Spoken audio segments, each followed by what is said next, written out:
बोले काम चल रहा। 10:30-11 बजे जब वो खुला, उड़े स्वागी को लगो चील गाड़ी ऊपर गई, सो पंखा ढीलो हो गया। पायलट बोलो इमरजेंसी लैंडिंग करनी पड़ेगी। हमका क्या हो गया? अरे बोले कुछ टेक्निक प्रॉब्लम। हम कहीं ले चल नीचे, अभी हमें पराए घर भी जाना है, उसके पहले ही तू खत्म करवा देगा। तो वापस उतरना था जयपुर। जयपुर की बजाय 20 मिनट ऊपर ही उड़ा तोड़ा, फिर वापस फिर बम्बई उतरे। तो इंजीनियर आओ, नट बोल्ट कसे, फिर बैठे, फिर चली। तो जयपुर में नहीं मिलो उतरवे, फिर उदयपुर उतरे, होते उन्हें आगे के लगे तेल भरो, तब जाके अभी हम आ पाए। लेकिन देर से आए, आपकी श्रद्धा बहुत मजबूत है। हम आपकी श्रद्धा को दंडवत करते हैं और आपको धन्यवाद देते हैं। लेकिन अब बहुत देर तक दरबार लगाएंगे, क्योंकि ज्यादा से ज्यादा अर्जी लग जाए, इसलिए दरबार लगाएंगे। और आज हमारा सौभाग्य है, भारत का शिखर, भारत का सिर है उत्तराखंड, और जब सिर सनातन से ऊंचा होगा तभी भारत हिंदू राष्ट्र बनेगा। परम पूज्य श्री गौभक्त श्री परम पूज्य अनंत विभूषित गोपाल मणि जी महाराज कह रहे थे, देहरादून द्रोणाचार्य जी की भूमि है। महाराज जी द्रोणाचार्य जी की भूमि है। तो मुनि जी महाराज की बड़ी अद्भुत आज्ञा लगी, तो महाराज आप इस पर जरा प्रकाश डालना।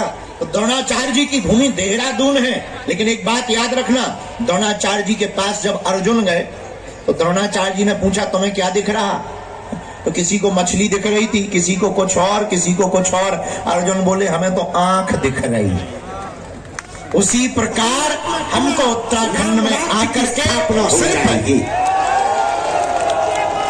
चाहते हो? कौन कौन चाहता है? पक्का? जाओ, हमारा भी वचन है, जिस बल पर, जिनके प्रताप से हम आपके बारे में बता पाते हैं, जाओ। अब तुम्हें दर दर दरबारों में नहीं भटकना पड़ेगा, दर दर तुम्हें दरबारों में नहीं जाना पड़ेगा। आज से तुम्हारी समस्या तुम्हारी नहीं है, जीवन भर के लिए तुम्हारी समस्या हमारे बागेश्वर बालाजी की है। और पर्चा महत्वपूर्ण नहीं है, बालाजी की चर्चा महत्वपूर्ण है।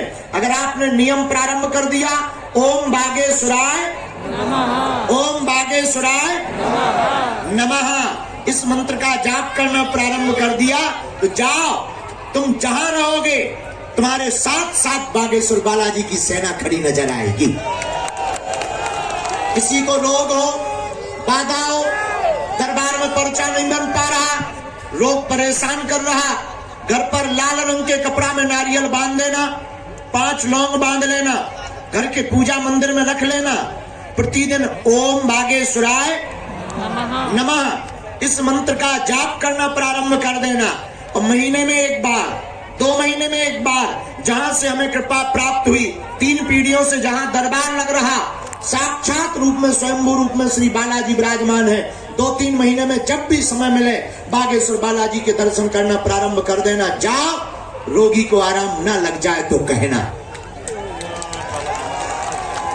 किसी को ऊपरी बाधा है, प्रेत बाधा है, प्रेत बाधा से ग्रसित है, दुकान पर टोटका किया जाता, घर पर किया जाता, काले रंग का कपड़ा ले, 5 लौंग रख ले, बागेश्वर धाम का बीज मंत्र बोले, ओम बम बागेश्वराय वीर वीराय हुम भट स्वाहा। ओम बम बागेश्वराय वीर वीराय हुम भट स्वाहा।